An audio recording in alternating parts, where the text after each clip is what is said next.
नमस्कार. आज मी तुम्हाला सोयाबीनपासून नाश्ता कसा बनवायचा ते दाखवणार आहे. इथे मी 2 ग्लास पाणी गरम करायला ठेवलेले आहे. 1 कप सोयाबीन टाकलेले त्याच्यामध्ये. 1 कप मुगाची डाळ टाकायची आहे. 1 टोमॅटो टाकायचा आहे. त्याच्यानंतर मी 1 कांदा घेतलेला आहे सोलून. 4 फोडी करायचे म्हणजे कांदा पटकन शिजला जाईल. कांदा टाकायचा आहे त्याच्यामध्ये.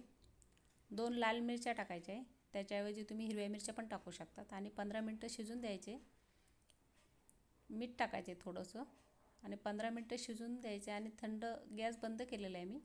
15 मिनिटं होऊन गेलेली आणि थंड झाल्यानंतर मी इथे टमॅटोचं साल काढून घेते. टमॅटोचं साल काढून घेतल्यानंतर पूर्ण थंड होऊन द्यायचे आणि त्याच्यानंतरच आपल्याला मिक्सरमधून बारीक करून घ्यायचं आहे बेटर. सर्व थंड झालेलं आहे आणि पूर्ण बारीक करून घ्यायचं आहे. हे बघा, अशा प्रकारे पूर्ण बारीक करून घेतलेलं आहे मी बेटर. एका भांड्यात काढायचे. सर्व बेटर अशाच प्रकारे बारीक करून घ्यायचे. बारीक केल्यानंतर मी इथे 1 कप रवा टाकते त्याच्यामध्ये. रवा टाकल्यानंतर 1 कप दही टाकायचे. दही टाकल्यानंतर बेकिंग पावडर टाकते मी त्याच्यामध्ये 1 चमचा.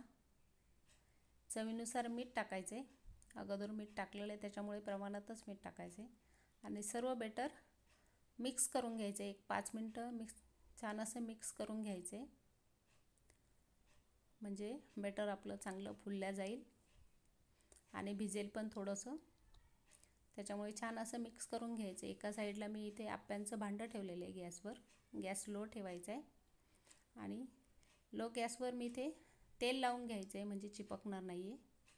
सर्व याला तेल लावून घ्यायचं आहे. तेल लावल्यानंतर चमच्याने आपल्याला थोडं थोडं बेटर त्याच्यामध्ये टाकायचं आहे.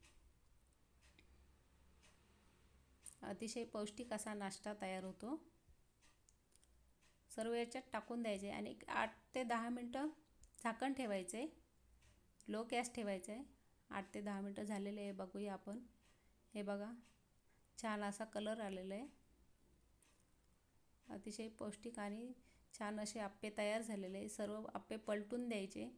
पलटून दिल्यानंतर झाकण ठेवायचे परत एकदा आणि 7 ते 8 मिनटं परत लो गॅसवर झाकण ठेवून द्यायचे आणि परत बघूया आपण. 8 मिनटं झालेले आहे. हे बघा, बघू शकता आप्पे आपले तयार झाले. ते अतिशय पौष्टिक आणि छान असे आप्प्यांचा नाश्ता तयार झालेला आहे. काढून घ्यायचे आता. काढल्यानंतर सर्व आप्पे असेच बनवून घ्यायचे. बनवून घेतल्यानंतर मी इथे आता चटणी बनवते. ओलं खोबरं घेतलेलं मी ते कापून घ्यायचे. ओलं खोबरं त्याच्यामध्ये 2 ते 3 हिरव्या मिरच्या टाकायच्या आहे. कोथिंबीर टाकायची आहे. मीठ टाकायचं आहे चवीनुसार.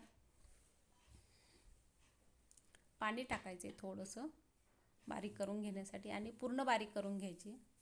खोबरं पूर्ण बारीक करून घ्यायचे आणि एका बाउलमध्ये टाकायचे. बाउलमध्ये टाकल्यानंतर तडका द्यायचा आहे त्याला. जिरे, मोहरी आणि कढीपत्ता, कोथिंबीरचा तडका द्यायचा आहे. छान अशी आपली चटणी तयार झालेली आहे. जर तुम्ही माझ्या चॅनलला नवीन असाल तर लाईक करा, शेअर करा आणि सबस्क्राईब करायला विसरू नका आणि कमेंट्समध्ये जरूर कळवा.